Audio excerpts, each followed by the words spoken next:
Have you ever felt invisible, trapped, controlled, like your life was already decided by someone else?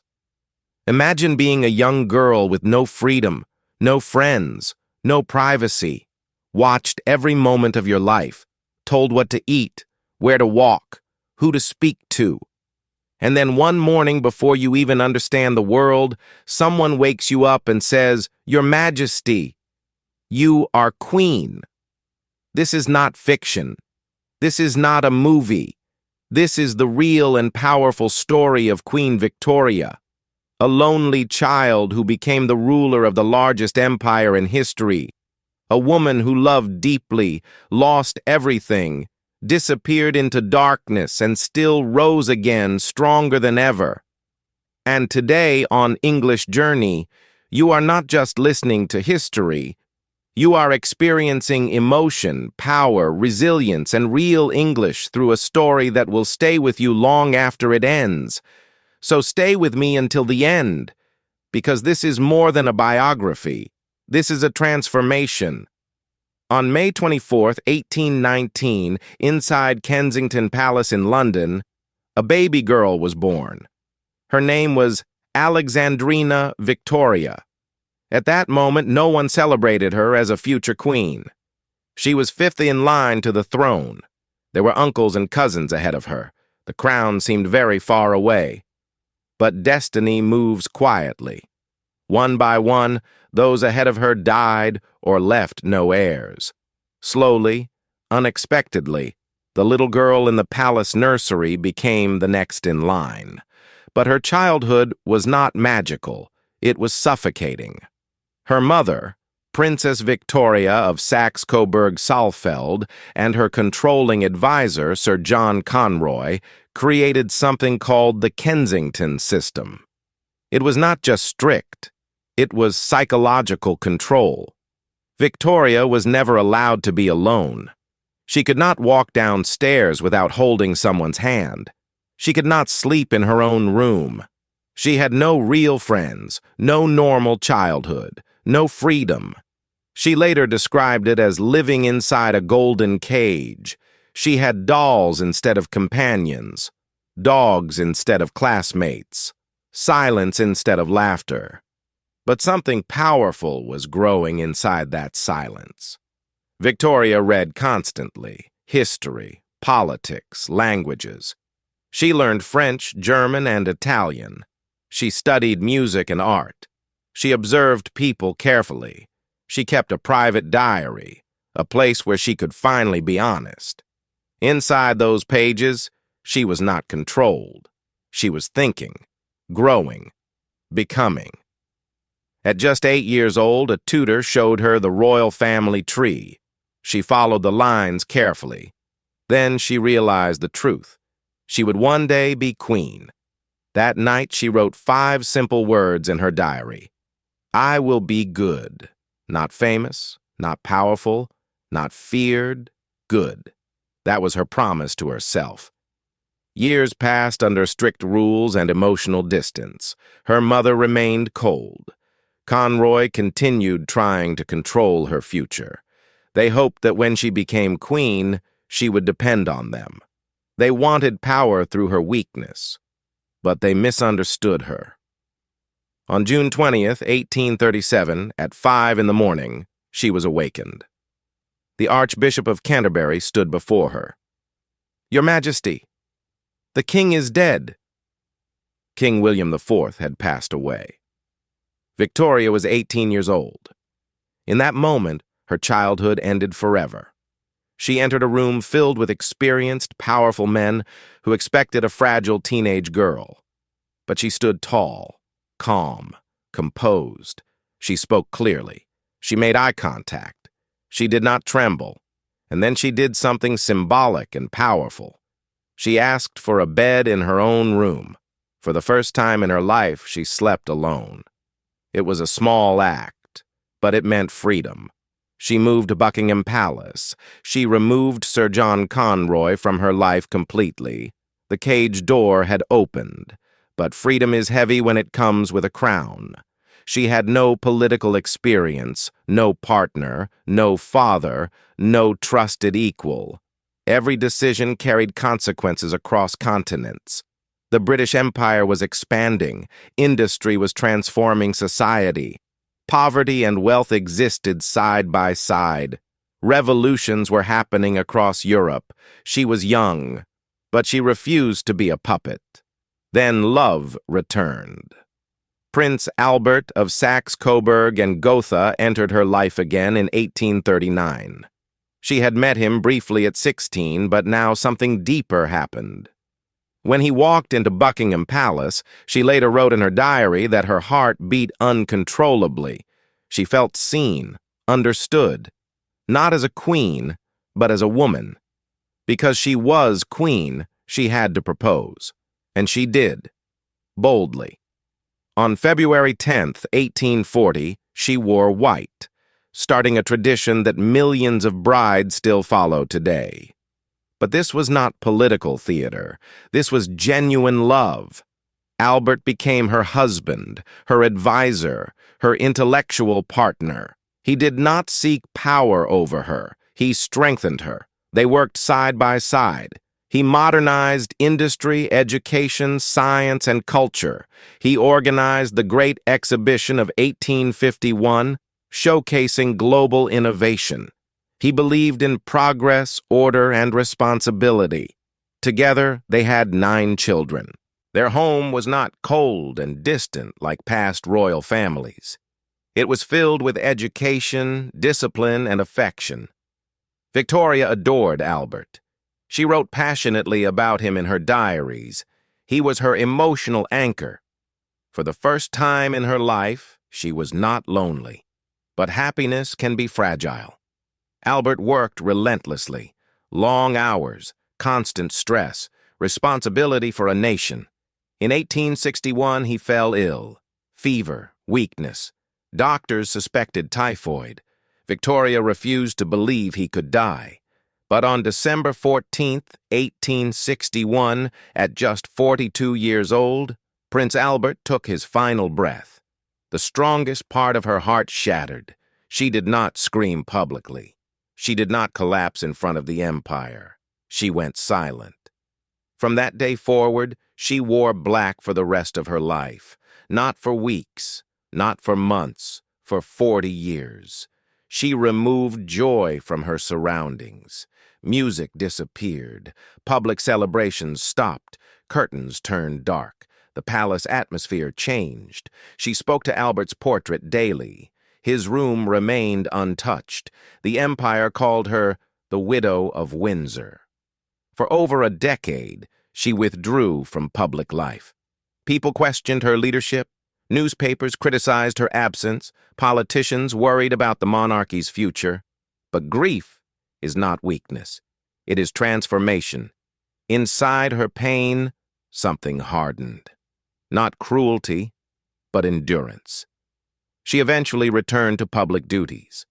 Slower, quieter, but stronger.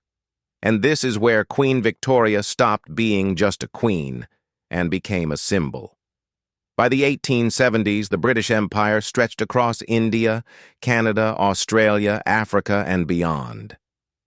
The sun never sets on the British Empire, people said, because somewhere in her territory, daylight always existed. In 1876, she received the title Empress of India. From lonely child, to young bride, to grieving widow, to empress of the largest empire on earth. Her influence expanded beyond politics. Her children married into European royal families. She became known as the grandmother of Europe. Her bloodline connected monarchies across the continent. Yet she never forgot Albert. She built memorials, the Royal Albert Hall, the Albert Memorial, statues across the empire. Her love became architecture. As technology advanced, telegraphs, railways, electricity, the world transformed during her reign. The period became known as the Victorian era, a time of innovation, strict morality, industrial growth, and global power. She had ruled for decades. She had suffered publicly and privately. And still, she endured. In January 1901, at the age of 81, her health declined. She was at Osborne House, the place where she had once been happiest with Albert. Surrounded by family, she passed away peacefully. Her funeral was white, not black. She wanted reunion, not mourning. In her coffin were personal items, Albert's robe, his hair, private memories. Not just a queen, a woman. When she died, an era ended, but her legacy remains complex and powerful. She proved a woman could rule the largest empire in the world. She proved grief does not destroy strength.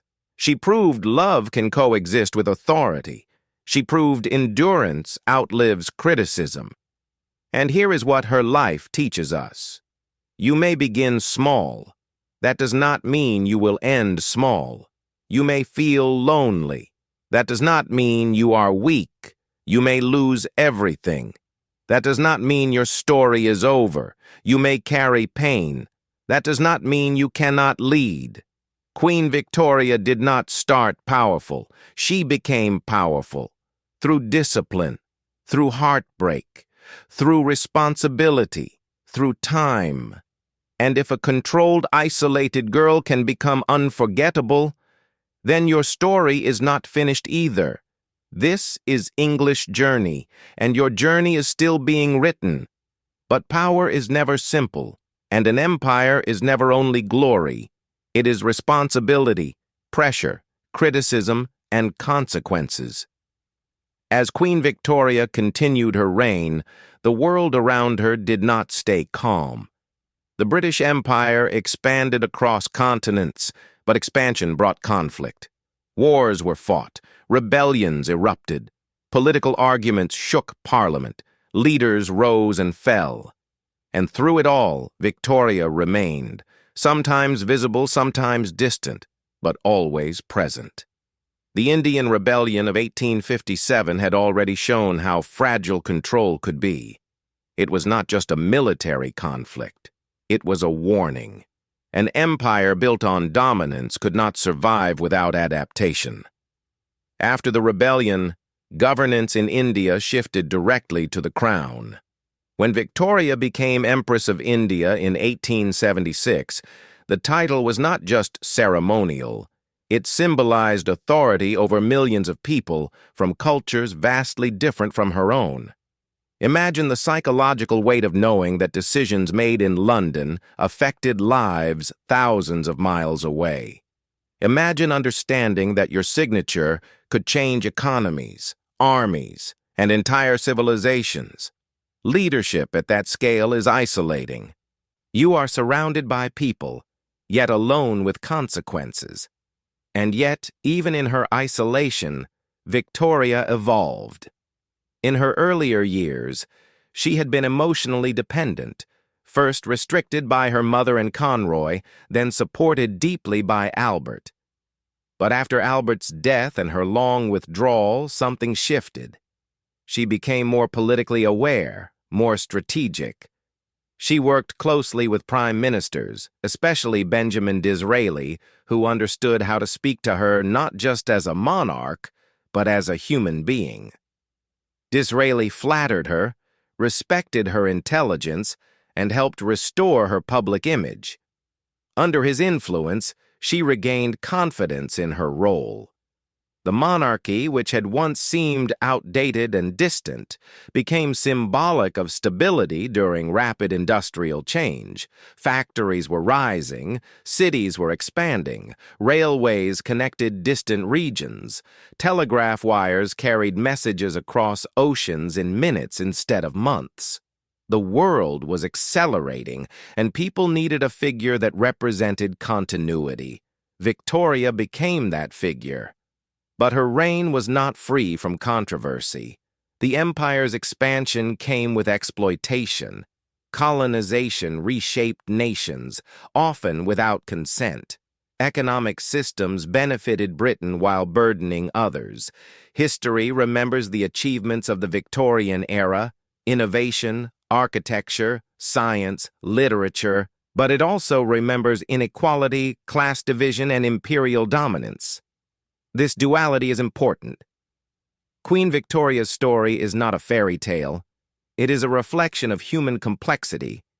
She was a devoted mother, yet distant at times. She loved deeply, yet ruled firmly. She symbolized morality, yet presided over imperial ambition. Strength and contradiction lived inside her at the same time, and that is what makes her real. As decades passed, she became less a political actor and more a national icon. Her Golden Jubilee in 1887 marked 50 years on the throne. Crowds filled the streets. Leaders from across the empire gathered. The once lonely girl who had promised to be good now stood as the face of a global superpower. 10 years later, in 1897, her Diamond Jubilee celebrated 60 years of rule, something almost unimaginable at that time.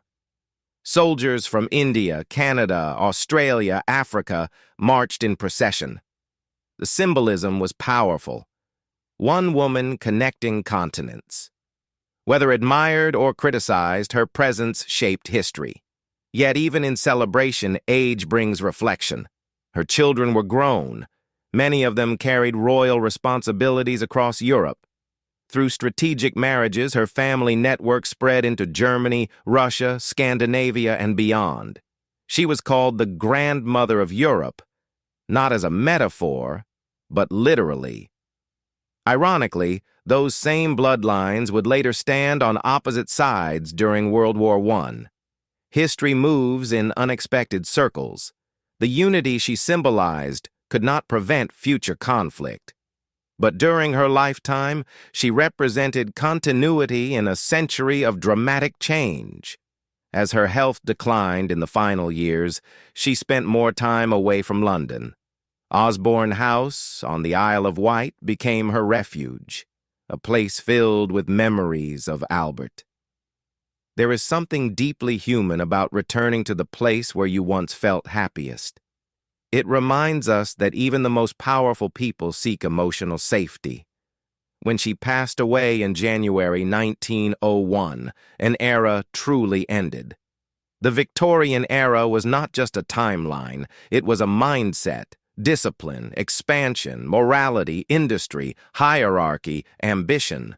With her death, the world stepped into a new century filled with uncertainty. Now pause for a moment. Think about the arc of her life.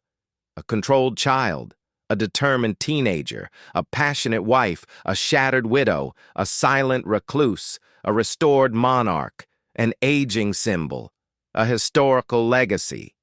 Most people experience one or two major transformations in life. She experienced many publicly, under constant observation, under criticism, under expectation. And here is where this story connects to you. You may not rule an empire. You may not wear a crown. But you carry responsibilities. You face pressure. You experience loss. You struggle with identity. You grow, break, rebuild, and grow again. Leadership is not only about politics. It is about self-control. It is about emotional endurance. It is about showing up even when you feel empty inside. Queen Victoria teaches us something powerful about resilience. Resilience is not loud. It is not dramatic. It is not motivational speeches and grand gestures. Sometimes resilience is simply continuing to wake up, continuing to work, continuing to carry responsibility when your heart feels heavy, continuing to stand when others expect you to fall. She did not escape grief. She lived with it. She integrated it into her identity. The black dresses she wore were not weakness. They were acknowledgement. She did not pretend the pain disappeared. She allowed it to exist and still ruled. There is a lesson in that for every ambitious person. Pain does not disqualify you from greatness. Loneliness does not mean failure. Criticism does not define your worth. A difficult beginning does not limit your ending. And on English Journey, we do not just improve language, we improve mindset. Your story is still unfolding. Keep going.